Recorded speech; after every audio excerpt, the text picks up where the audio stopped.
Maligayang araw sa inyo lahat. Magandang gabi. Halik po kayo sa isang Mother's Day special. Ang kwento po ng aming buhay ng mag-iina. Bilang isang ina, gagawin natin ang lahat para sa ating mga anak. Mahirap man minsan, pero kailangan nating gawin, maging matatag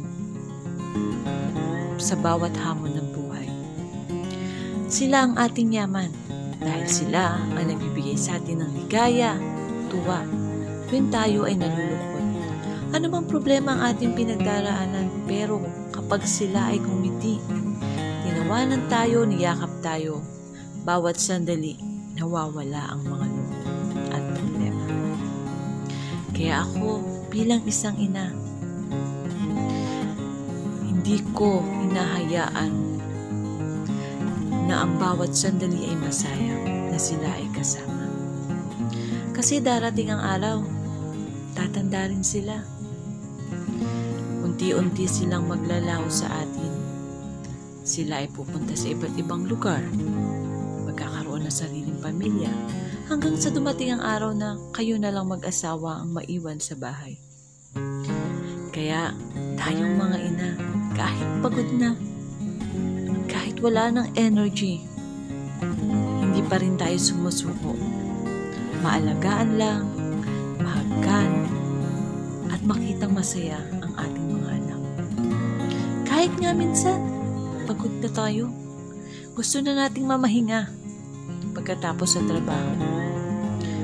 Pero, gumagawa pa rin tayo ng oras para magkaroon ng panahon at oras na sila ay kasama.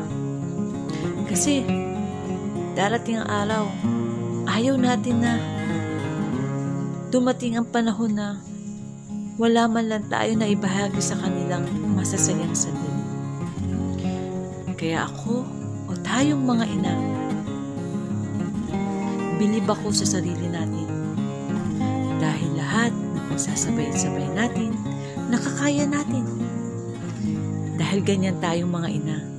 Tayo nga ang tinaguriang superwoman diba? Mga stronger woman tayo. Pero nanghihina kapag wala ng pera. It's a joke, guys. Pero in reality, it's true, diba? Pero hindi matutumbasan ng anumang pera, ng anumang klaseng yaman. Ang bawat ngiti, katabi natin sila, kasama natin sila, sa mga kalokohan, sa mga bawat laro. Ang ibig kong sabihin sa kalokohan, ito yung mga nag-joke kayo sa isa't isa. Kaya napakasaya nakasama sila. Kaya tayong mga ina, kahit gaano man tayo kapagod, kabisi sa trabaho, huwag tayong mawawala ng oras sa ating mga anak.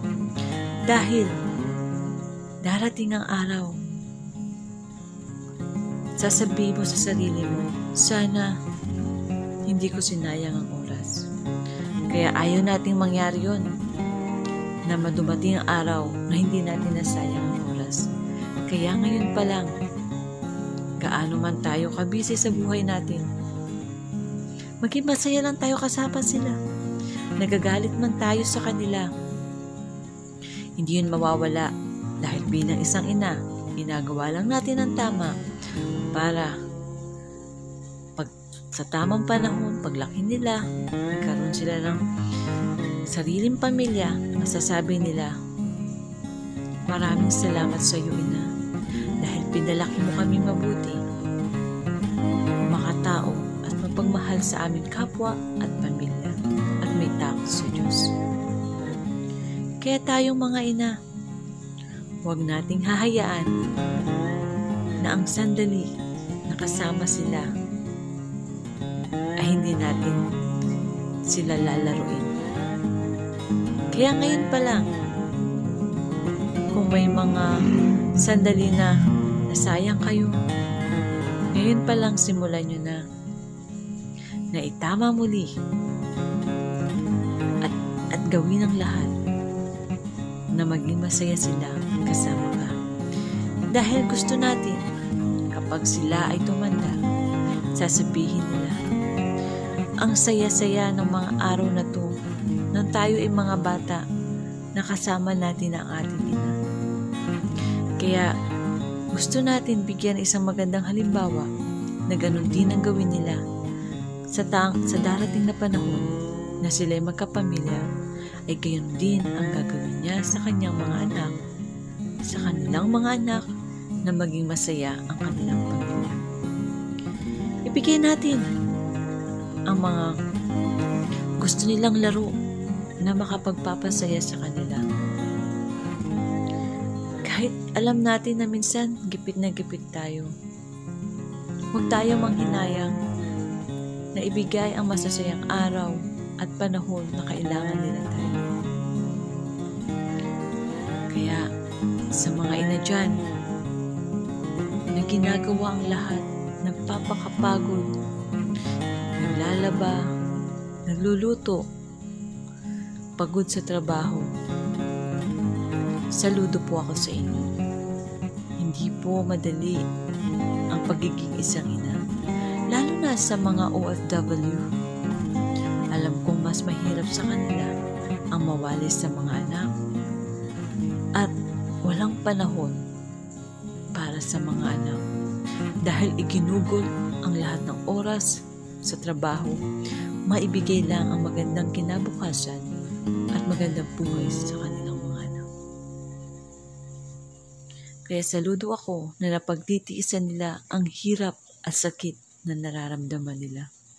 Dahil para sa kanila, gustong-gusto talaga nilang mayakap, makasama, makitang lumaki ang kanilang mga anak.